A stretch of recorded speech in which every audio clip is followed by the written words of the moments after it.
Hey everyone, welcome to this video tutorial. This one is all about paper 2, and in this one we're going to focus on section B3, the media section. As always, thank you for watching. If you have found it useful, please click like. If not, make sure that you do make a comment, and as always, please subscribe. So we are focusing on section B, which is B3, the media, and we're going to walk through the 2018 paper, a bit of examiner commentary, and you can access these documents from AQA in the comments section below. So topic B3 at a glance, there will be 3 questions that you're going to answer. 19, which is a 10 marker, which is an outline and explain, followed by 20, which is where you are using the item to get the hooks and develop your knowledge from, also worth 10 marks.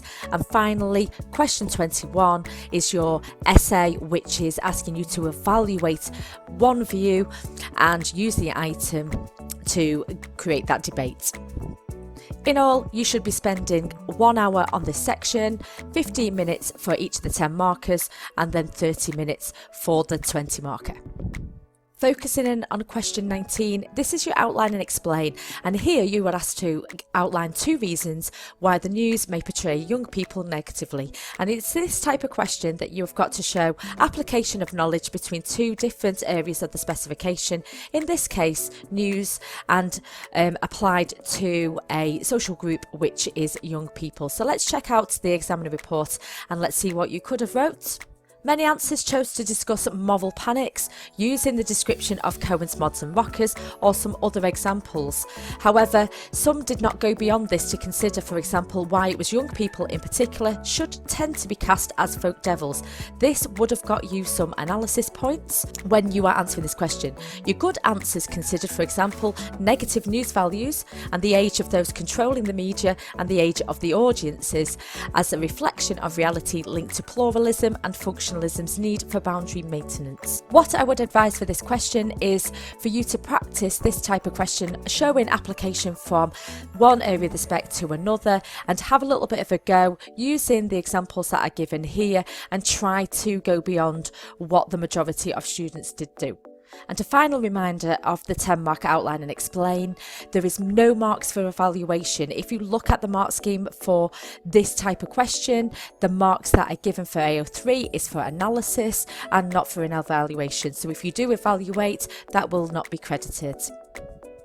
Moving on for question 20, this is where you have got the item and you are expected to find the hooks in the item and apply your knowledge from that. So this question was asking you for 2 ways in which new media may affect the political process. And the hooks that you're looking for in this one is that users are no longer passive receivers of information, can be producers as well as consumers, and they may not always be valid. And what you've got to do is find those hooks and then apply your knowledge to it. And then what is different from this 10 marker to the 10 mark outline and explain is that there is AO3 marks available for evaluation and analysis as well. So you can get to the top band with evaluation. So according to the examiner report, there were some good answers that analysed online campaigns, more people having a voice, revitalising democracy and citizen journalism, although links to the political process were often left implicit.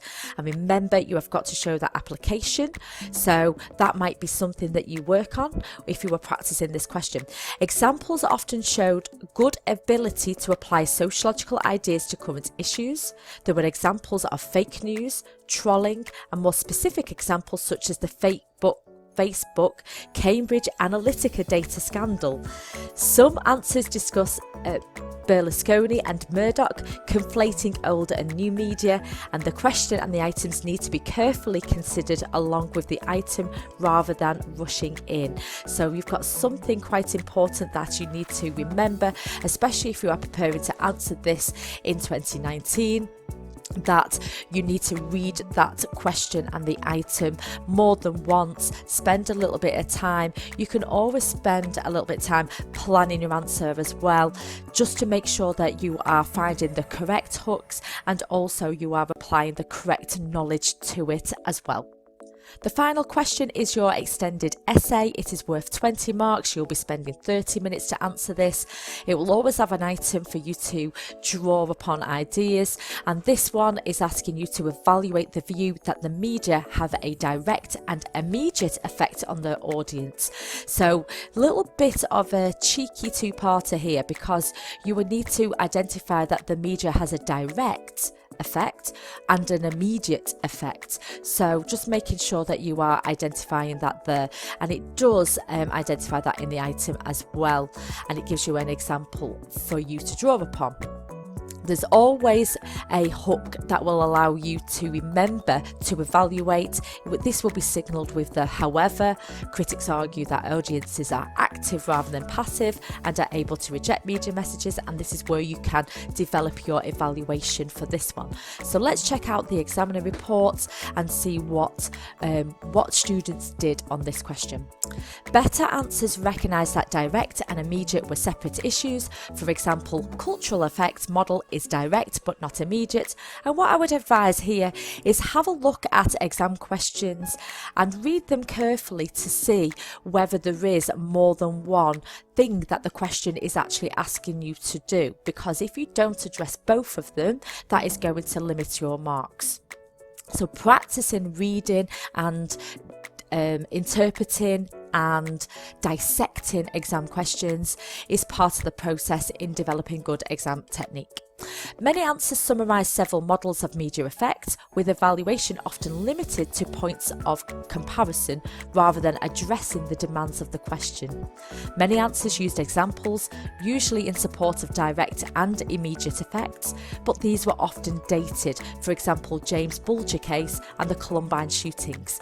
A little bit of a trigger there for you to prepare for this section in this coming series. Have a look for more contemporary examples of things that might have happened in the last 12 months, 18 months or so. Few students brought in current or recent examples. There you go, that's exactly what I've just said, such as those related to social media memes. Some answers also addressed only the issue of whether the media do or do not cause violent behaviour, ignoring other possible effects, and that is where you can show some sort of analysis when you are looking at this question from a different angle and considering different areas of the debate.